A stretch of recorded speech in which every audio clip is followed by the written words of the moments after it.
आप देख रहे हैं हॉरर टाइम्स। आज की कहानी होली के दिन की है। चलिए कहानी की तरफ चलते हैं। यह कहानी है एक छोटे से गांव की, जहां होली का त्योहार बड़ी धूमधाम से मनाया जाता था। एक लड़की नाम रोशनी उस गांव में रहती थी। वह होली का त्योहार बहुत पसंद करती थी और हमेशा इस त्योहार के लिए बचपन से तैयार रहती थी। इस बार भी रोशनी ने होली के लिए सभी तैयारियों को पूरा किया था।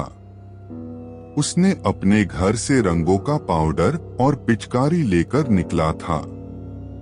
वह अपने दोस्तों के साथ खेलती थी और रंगों से भरी होली का आनंद लेती थी।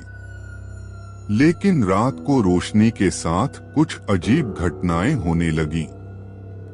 उसे नींद नहीं आ रही थी और उसके कानों में बार बार कुछ चीखों की आवाज सुनाई दे रही थी। धीरे धीरे उसे लगने लगा कि वह चीखें उसकी ही हो रही हैं। वह डर गई थी और उसने अपनी माँ को बताया।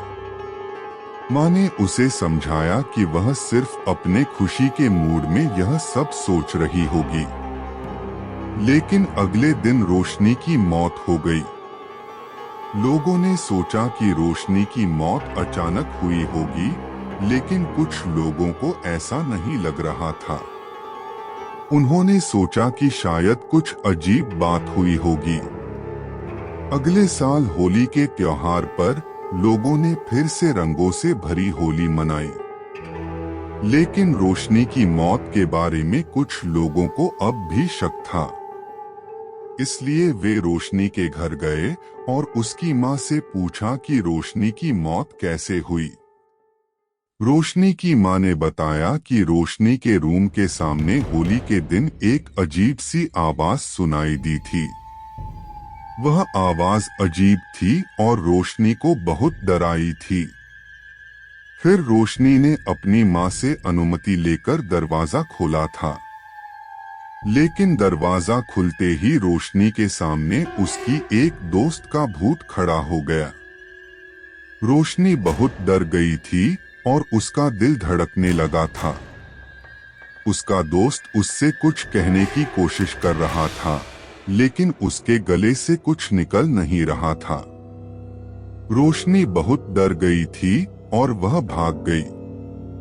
रोशनी के मौत के बारे में सभी लोग अब जान चुके थे, लेकिन उनको अजीब लग रहा था कि उसके साथ क्या हुआ था।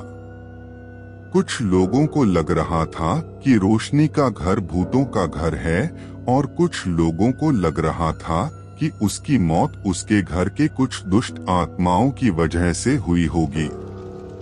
अगले होली के दिन रोशनी के घर के बच्चों ने देखा कि उनके घर के पास से एक साया गुजर रहा था।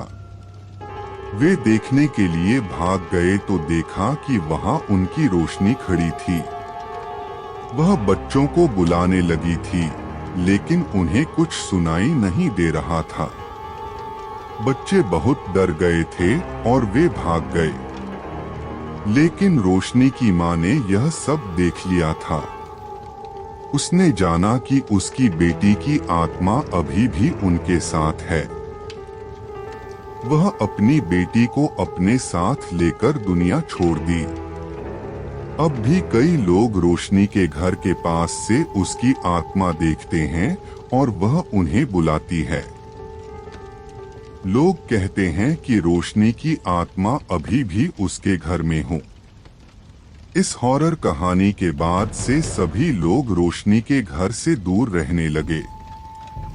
यही थी आज की स्टोरी। मिलते हैं नई कहानी के साथ। Bye bye.